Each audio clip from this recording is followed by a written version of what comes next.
Coming up in this episode of In Clear Focus. Brand love is an emotional connection and a long lasting connection between consumers and brands that results in loyalty and advocacy.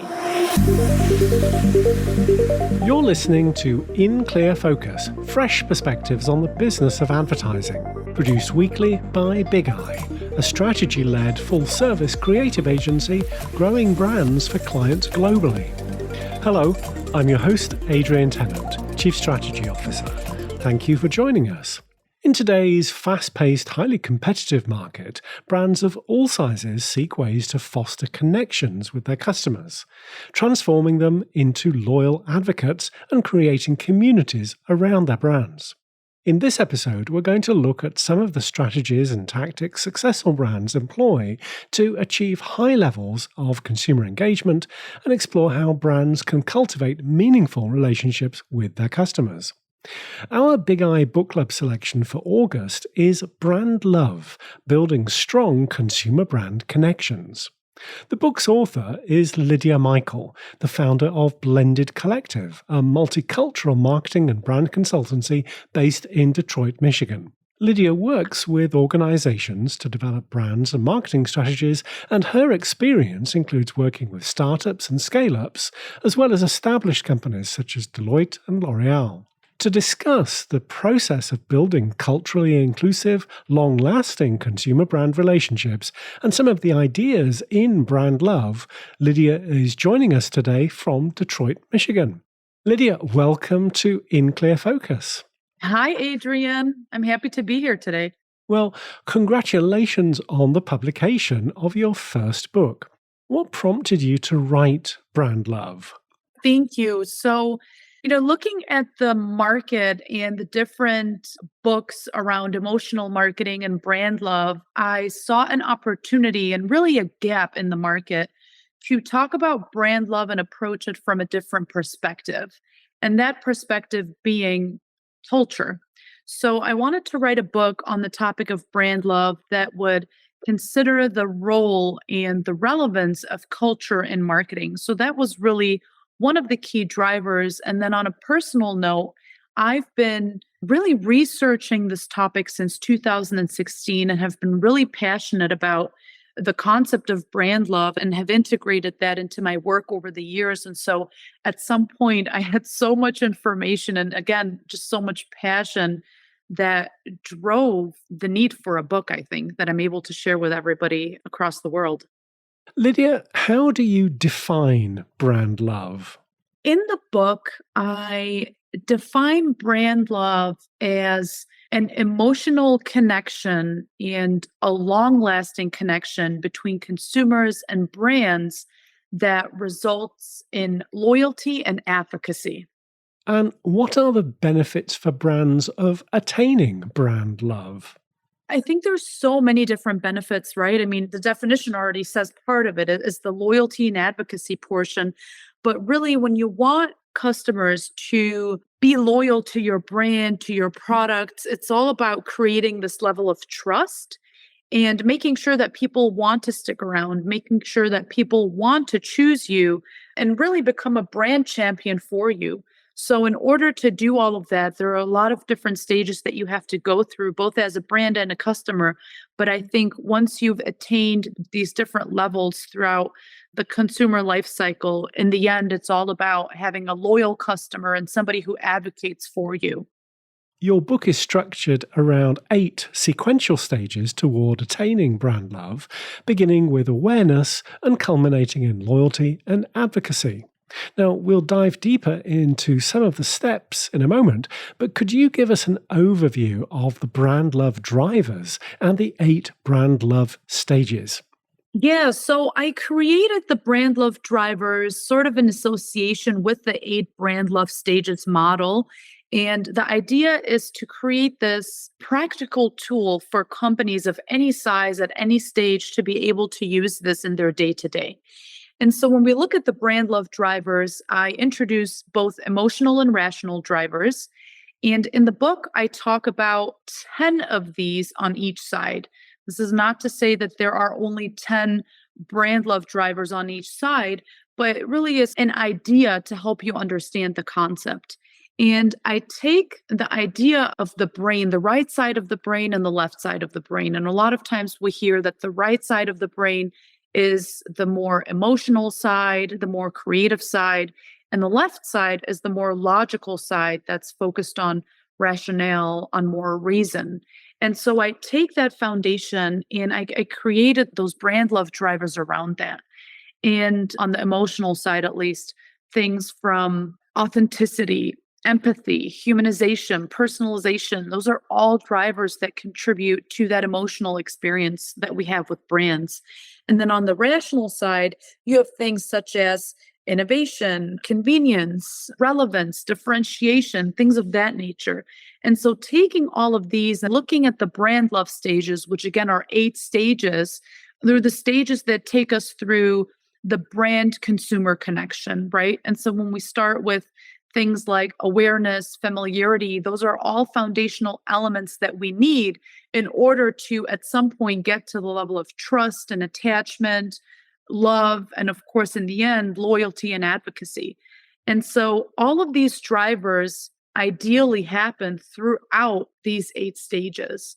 So it's not to say that we only have 1 or 2 drivers that appear, but more so the fact that the more drivers you have as you're building your brand, the more you're setting yourself up for success, the more you are setting yourself up to achieve different levels of brand love, if that makes sense.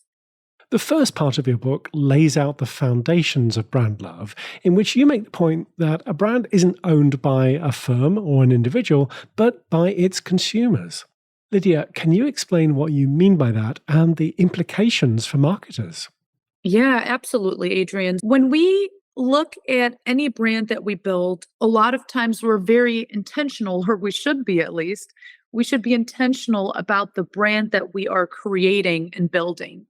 And many times that is the brand identity that we, as the brand owners or the founders, or even just anybody in that role, we control that brand identity.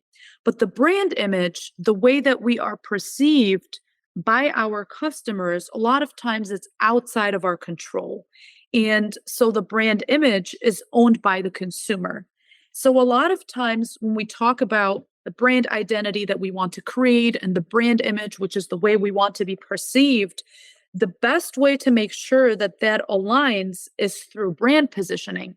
But what happens a lot of times is because the brand image is outside of our control, our customers really define and tell us who we are at the core based on the experiences that they have with our brand, based on what they see on social media, their interactions 360 degrees.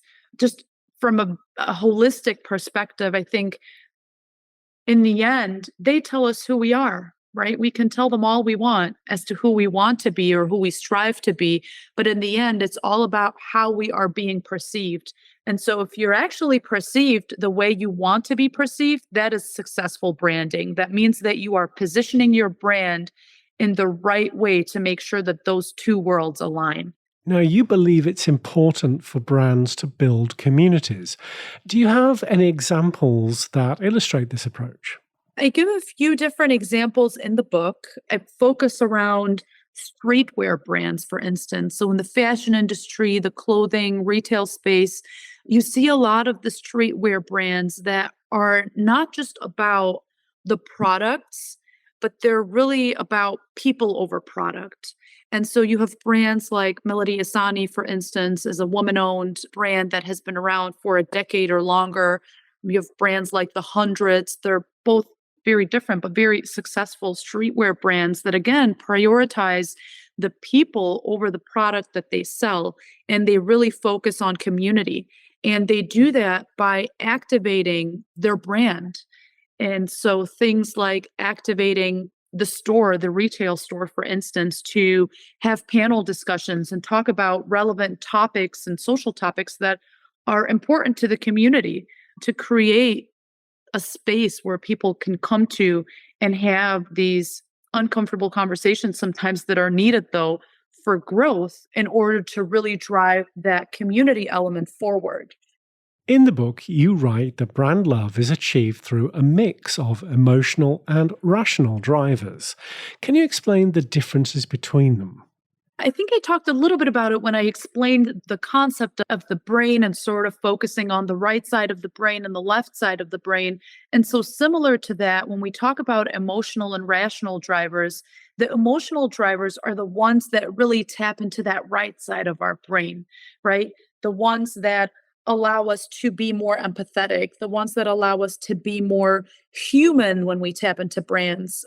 Other drivers on the emotional side include things like desire, inclusion, nostalgia is a big one. Or, these days, a lot of brands focus on purpose and sustainability. And those are all the emotional drivers that are important on that journey to brand love. When we talk about the rational side, again, that's sort of the left side of the brain that's more logical, it's rational. There's also function that's involved on that side. So we look at drivers such as consistency, convenience, performance, quality, uniqueness, things of that nature that are just as important for the journey between a brand and a customer. So, what I want to highlight, what I want people to take away is that you don't just need one or the other. You always need a combination of drivers. You need both emotional and rational drivers to really build a successful brand. And again, really important to remember the more drivers you have, the better, right? The more the merrier. The second part of your book focuses on the emotional drivers. In chapter 4, you discuss authenticity and values, including reliability, trustworthiness, truth, honesty, and transparency. And you also include a case study of the US grocery chain Trader Joe's. So, Lydia, what can Trader Joe's teach marketers about authenticity? Trader Joe's is an interesting example because I think that they check the box for a lot of different things. And so Trader Joe's is a popular choice among customers.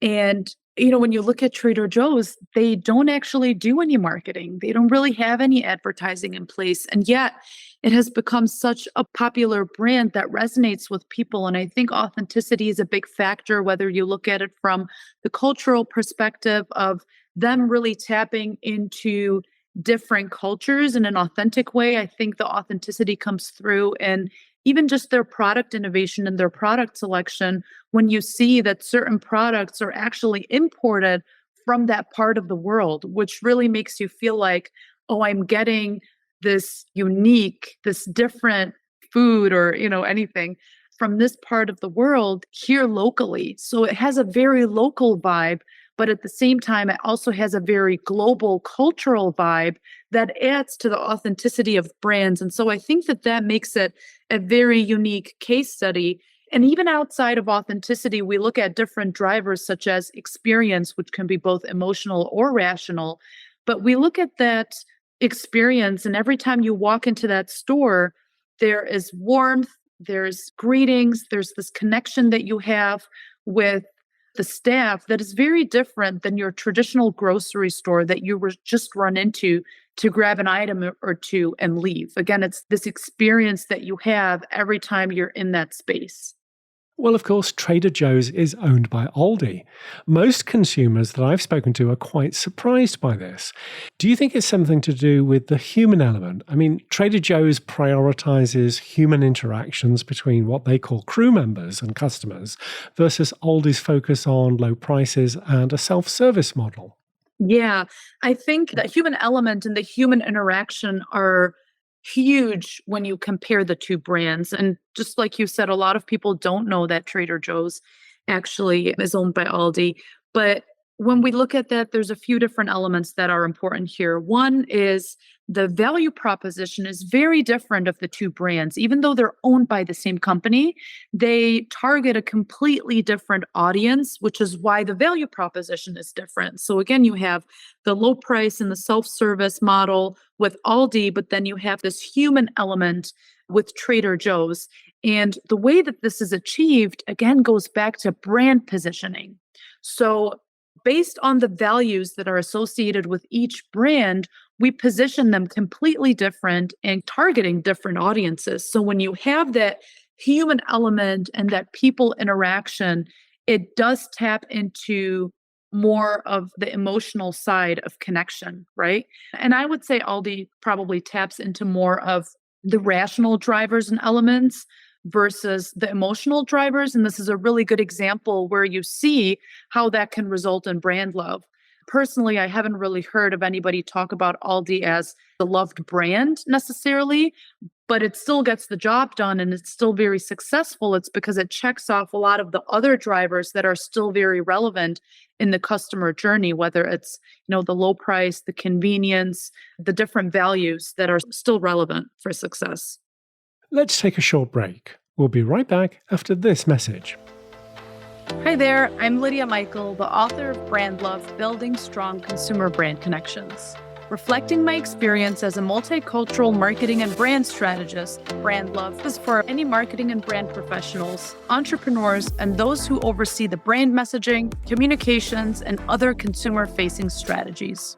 Whether you work for a big or small brand, the book is designed to provide you with actionable strategies to grow and build any successful brand. As an In Clear Focus listener, you can save 25% on a print or electronic version of Brand Love by using the exclusive promo code BIGI25. This code is valid for all products and pre-orders and applies to Kogan Page's free paperback and ebook bundle offer. When you order directly from Kogan Page, shipping is always free to the US and the UK, so to order your copy of Brand Love, go to koganpage.com. And thank you. Welcome back. I'm talking with Lydia Michael, the founder of the Detroit-based multicultural marketing and brand consultancy Blended Collective, and the author of this month's Big Eye Book Club selection, Brand Love, Building Strong Consumer Brand Connections. In Chapter 8, you write about opportunities to develop brand experiences and illustrate some of the ways brands can engage with consumers more holistically by engaging all of their 5 senses. Lydia, how can brands effectively incorporate multi-sensory experiences into their marketing?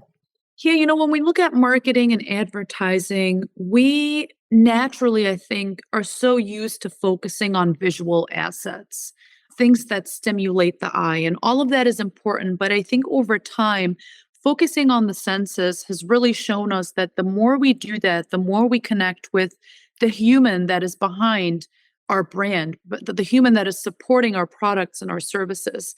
And so this is really where connection happens, is where we all realize and recognize that we are human at our core. And things that affect our memory and our emotions are very much tied to different senses that we experience things with. And a big part of that, for instance, is olfactive branding. It's the scent, but a lot of times it's also the sound, for instance. And in the book, I talk about the 5 sense marketing approach that MasterCard actually does very well, if you ask me, because they have been really good with tapping into all 5 senses and provide brand experiences that deliver a holistic customer experience. So with MasterCard, to give you an example, they have this innovative touch card, which is a card that's specifically designed with unique notches to help the blind and the visually impaired so that people are able to differentiate their cards when they make a purchase, right? The brand has also tapped into the sense of taste by opening restaurants around the world that are called priceless.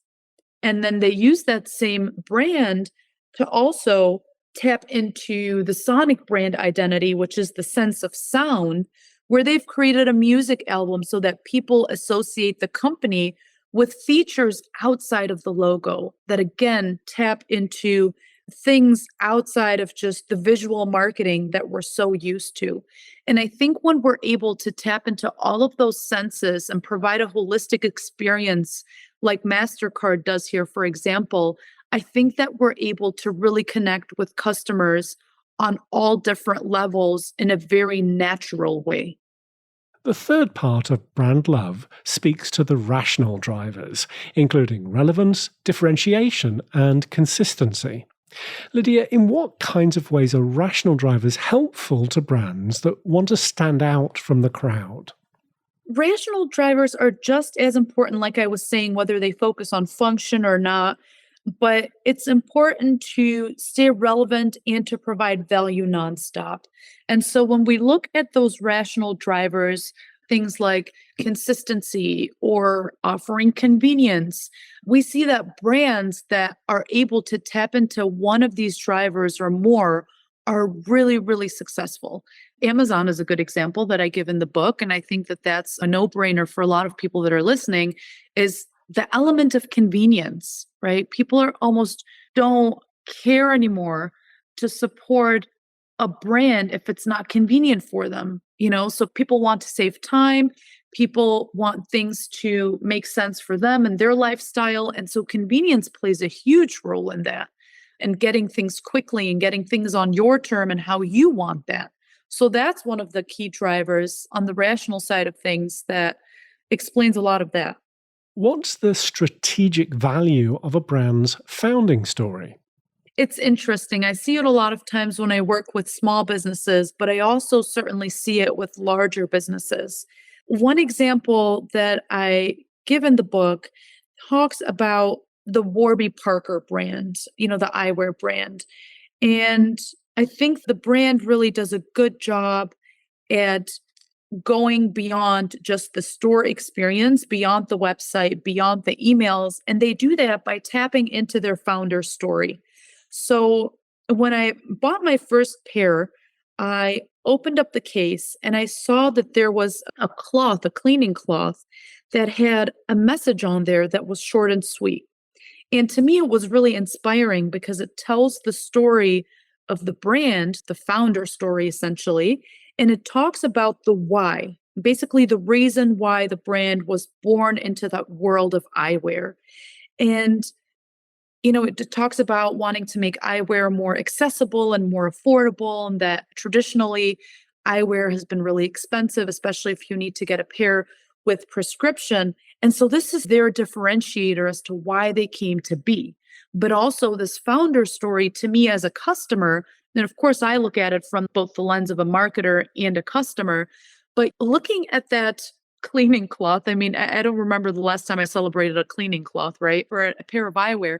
But looking at that, I was like, wow, this is such a great way to connect and to tell your story. And I think Warby Parker is one of those brands that is really successful in connecting their values to their story, but also telling their story everywhere the customer is. In the final part of your book, called Love Reinforced, you discuss some of the things we learned about consumer behavior during COVID-19. You write that, quote, empathy is the new relevance when it comes to important brand factors, end quote. Lydia, can you unpack this for us? Yes. So empathy is also an emotional driver that I highlight in the book. And I think if we go back to the basics and we as brands understand that the people that are buying our products or services are human at the core and that they need to be dealt with as such. So, really, this empathy, this understanding of who is our customer, why do they matter, how do we connect with them besides just selling them our product and beyond just being this transaction.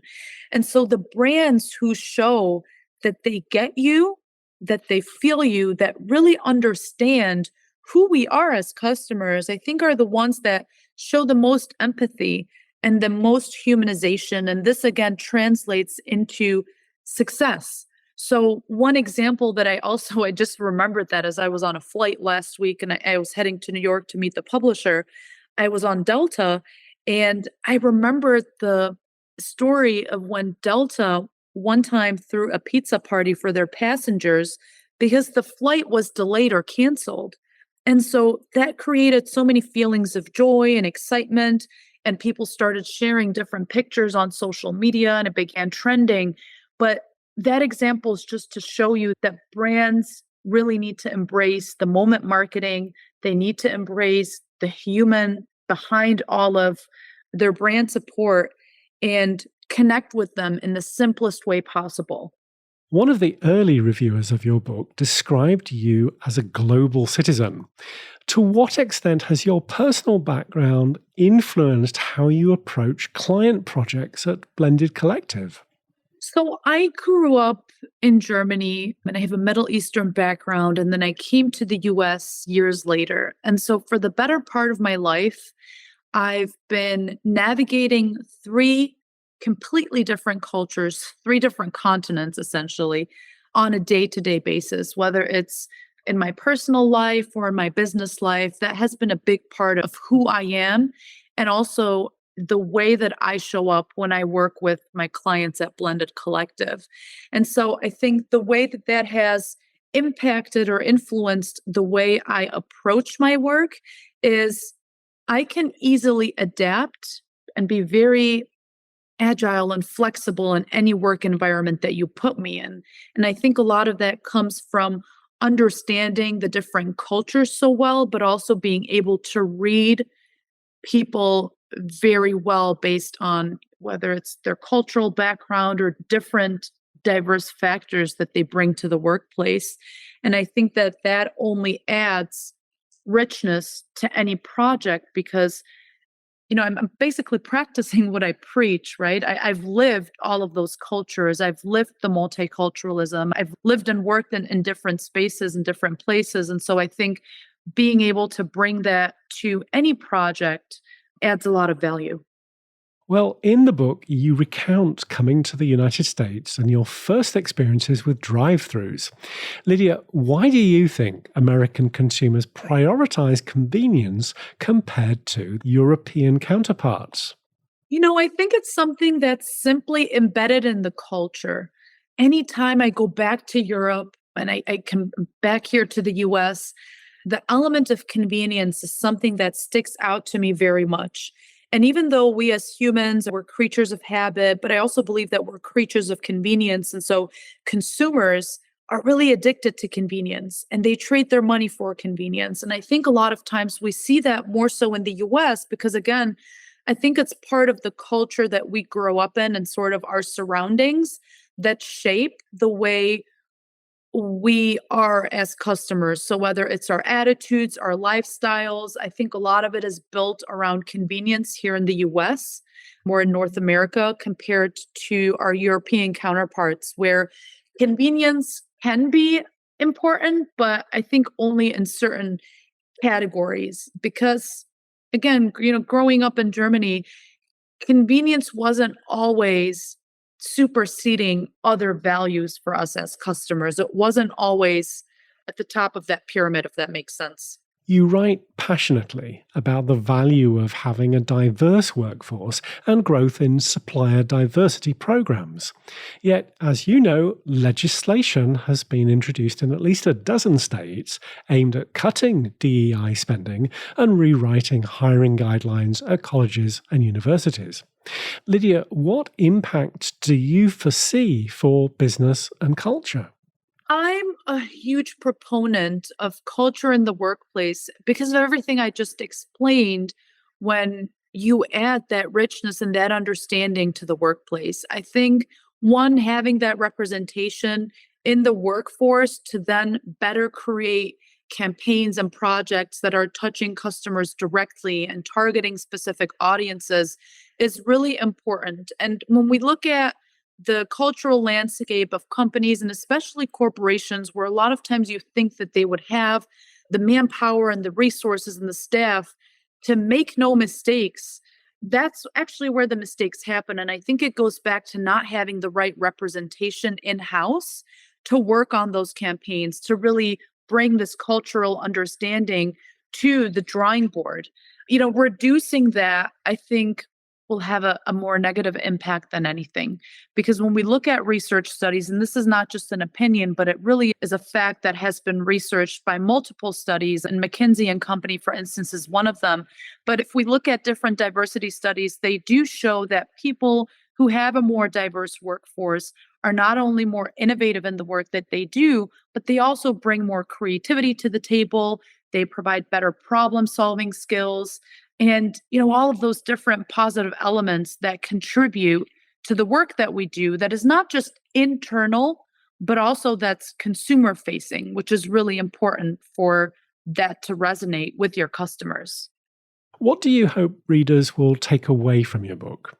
I want readers to really go back to the basics in marketing. I think there's so much happening in the world of marketing and business every single day. It's tough to keep up, but there's a lot of foundational elements that we need in our day to day work that sometimes we might forget. And those things are brands are human, customers are human. And so finding that common line and that connection to create a more human brand is really, really important.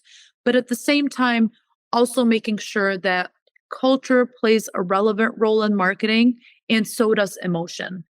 So, Lydia, can you describe your book in just 3 words? My book in 3 words: brand love is human, it's emotional, and it's multicultural. Perfect. If In Clear Focus listeners would like to learn more about the book or your work with Blended Collective, what's the best way to connect with you? The book can be found on Amazon and anywhere you can find books. Don't forget to leave a review on Amazon, by the way. It always helps authors. And you can find more information about me and my company both on www.lydiamichael.com and also blendedcollective.com. And of course, I'm on all social media, so feel free to connect with me on LinkedIn and everywhere else. And if you'd like to read Lydia's book, Brand Love, as an In Clear Focus listener, you'll receive a 25% discount when you purchase a print or electronic version online at the publisher's site, koganpage.com. Just enter the promo code BIGEYE25 at the checkout. Lydia, thank you very much indeed for being our guest on In Clear Focus. Thank you for having me, Adrian. Thanks again to my guest this week, Lydia Michael of Blended Collective, and the author of this month's Big Eye Book Club selection, Brand Love. As always, you'll find a full transcript of our conversation, along with links to the resources we discussed, on the Big Eye website at bigeyeagency.com. Just select podcast from the menu. Thank you for listening to In Clear Focus, produced by Big Eye. I've been your host, Adrian Tennant. Until next week, goodbye.